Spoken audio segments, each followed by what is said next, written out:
If you're anything like me, booking a cruise isn't just about where you're going, it's about how you're getting there. And with P&O offering everything from adults-only escapes to full-on floating resorts, picking the right ship can honestly make or break your holiday. Now, I've cruised on quite a few P&O ships. These include Arvia, Iona, Britannia, Ventura, and Arcadia. And I've got Aurora and Azura lined up soon. So in this video, I'm going to help you figure out which P&O ship is right for you. Whether you're looking for quiet promenades, infinity hot tubs, or just want to avoid booking a ship full of kids during half-term, I've got you covered. If you love a brand new ship with all the bells and whistles, Arvia and Iona are the ones to look at. I've cruised on both, and let me tell you, they're like floating resorts. These are the two biggest ships in the P&O fleet, and while they're sister ships and look very similar on paper, there are some key differences. Let's start with Arvia. She's the newer of the two and was built for warm weather cruising. One of her standout features is the retractable roof over the sky dome. So on sunny days in the Med, they can open it up completely and it totally changes the feel. It's light, airy, and feels much more connected to the outdoors. Arvia also has a few added extras that Iona doesn't. You've got the altitude skywalk, a rope course up on the top deck for a bit of adventure. Also the altitude mini golf, which is great fun, especially if you're cruising with kids. And then there's mission control. This is a submarine-themed escape room experience. It's something completely different at sea, and it's especially popular with families and groups of friends. It's not free, but it's unique to Arvia. Iona has her own strengths too. She was designed with colder itineraries in mind, like the Norwegian fjords. So her sky dome has a fixed glass dome that gives it a more enclosed, cozy atmosphere, especially when the lighting kicks in during the evening shows. The interior flow of the ship feels slightly more classic than Arvia's brighter, warmer vibe as well. Iona also didn't feel as busy as Arvia, despite the fact that I went on a cruise to the Norwegian fjords during the school holidays.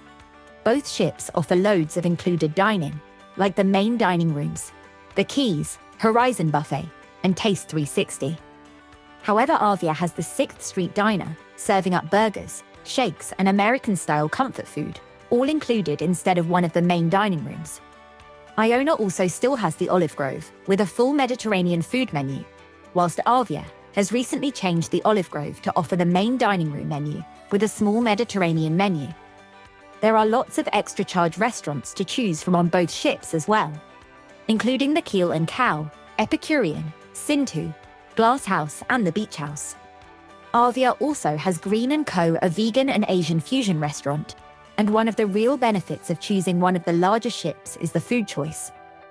You've got far more variety than you'll find on the smaller ships. And if you're thinking about booking Arvia, don't forget to subscribe, because my next video is all about Arvia's dining options, including all the recent changes, what's included, what's worth paying extra for, and a few tips to avoid the queues. Now, P&O are really targeting families and first-time cruisers with Arvia and Iona. You'll find more 3- and 4-berth cabins, which means more people on board, especially during school holidays. On my Arvia Med cruise, there were over 6,100 passengers, and sea days were absolutely packed. So if you're cruising in peak season, expect queues at dining venues, and a bit of a scramble for sunbeds. To sum up, Arvia and Iona are perfect for families, multi-generational groups, or anyone who enjoys a busy, lively ship with loads to do. Let's take a look next at Britannia. Britannia is still a real favorite for many P&O cruisers, including myself. And after her recent refit, she's looking better than ever. I've sailed on her twice, and she strikes a really nice balance, modern enough to feel fresh, but not so big that you feel overwhelmed. The Lido deck is a favorite for loads of passengers. It's a great spot for sail-away parties, especially when the sun's out or New Year's Eve, and perfect for sea days when you just want to relax with a drink and soak up the views. There's music, atmosphere, and usually a really nice buzz without being over the top. Britannia also has solo cabins, which makes her a fantastic option for solo travelers. I found her really manageable when traveling alone, easy to navigate, friendly staff, and enough going on without it feeling chaotic. The atrium has a lovely vibe. There's often live music or a pianist playing, and while it's a central hub, it never felt too crowded. Inside the ship, there's plenty of space to spread out, which makes a big difference on those cooler days when everyone's indoors. Now, sea days can still get busy up on deck, especially during summer or school holidays. You do get a bit of sunbed reserving, especially around the main pools, so if you want a lounger, get out early or scout out one of the quieter areas. Dining is a strong point on Britannia, with a good mix of included venues like the main dining rooms and buffet, plus paid options like Sintu, the Glass House, the Epicurean, and the Limelight Club with live music. She offers both freedom and fixed dining, so you can choose what suits you. There are usually 2 formal nights a week, and the crowd is a nice mix: older couples, solo travelers, and families outside school holidays. It's a well-balanced ship, never too rowdy, but not too quiet either. If you're after more variety than you'd get on the smaller ships, but you find Arvia and Iona a bit too big, Britannia is that perfect in-between. Big, but still comfortable. Stylish, but not overwhelming. She's a solid choice whether you're new to cruising or a seasoned regular. The next 2 ships might surprise you. Ventura and Azura have a more classic feel, but they're still packed with familiar favorites. Ventura and Azura are sister ships, very similar in layout, both launched in the late 2000s. Ventura entered service in 2008, and Azura followed in 2010. They each carry around 3,100 passengers, which puts them in that mid-size sweet spot, not small, but nowhere near as large as Arvia or Iona. I've cruised on Ventura, and I've got Azura lined up. Both offer a classic P&O feel, with spacious pool areas that don't feel overly crowded and atriums that are more understated than on the newer ships, but still a lovely place to relax with a coffee or catch some live music. What makes Azura stand out is her deployment: Malta in summer, Tenerife in winter, making her P&O's only year-round fly cruise ship. If you'd rather skip the Bay of Biscay and head straight to the sun, she's ideal. Azura and Ventura feel more traditional than Britannia, with slightly older decor, but they're often quieter and more personal. Both are great options if you're after a relaxed British cruise with familiar comforts and fewer crowds. Last but not least, let's talk about Arcadia and Aurora.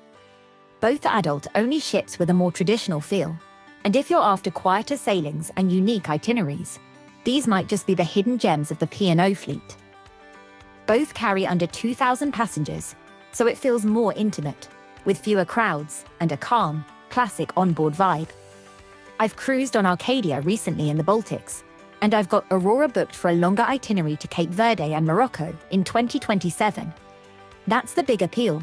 They sail to more unusual places, with Arcadia doing the world cruise and routes like Iceland and Canada, while Aurora focuses on off-the-beaten-track destinations too. The atmosphere onboard skews older, mostly couples and solo travelers, so expect live music, ballroom dancing, and proper formal nights. You won't find infinity pools and hot tubs, but you will get wraparound promenades, quiet lounges, and plenty of space per passenger. Dining is more limited than on the bigger ships, but consistently good, and the whole experience just feels more relaxed. If you're after a peaceful adults-only cruise with unique ports and a slower pace, Arcadia or Aurora could be just what you're looking for. So which ship should you choose? Let's break it down. If you want big, bold, and full of choice, Arvia or Iona. If you want a mix of tradition and flexibility, Britannia. If you want smaller, quieter ships with a classic feel and interesting itineraries, Arcadia or Aurora. If you want a more traditional cruise with all the staples, Ventura or Azura. If you're still not sure which P&O ship is really right for you, and you're torn between Britannia and Arvia, you're not alone. They're two of the most popular ships in the fleet, and they offer very different experiences. So if you want a proper head-to-head breakdown, click the video on screen now where I compare Arvia and Britannia side by side.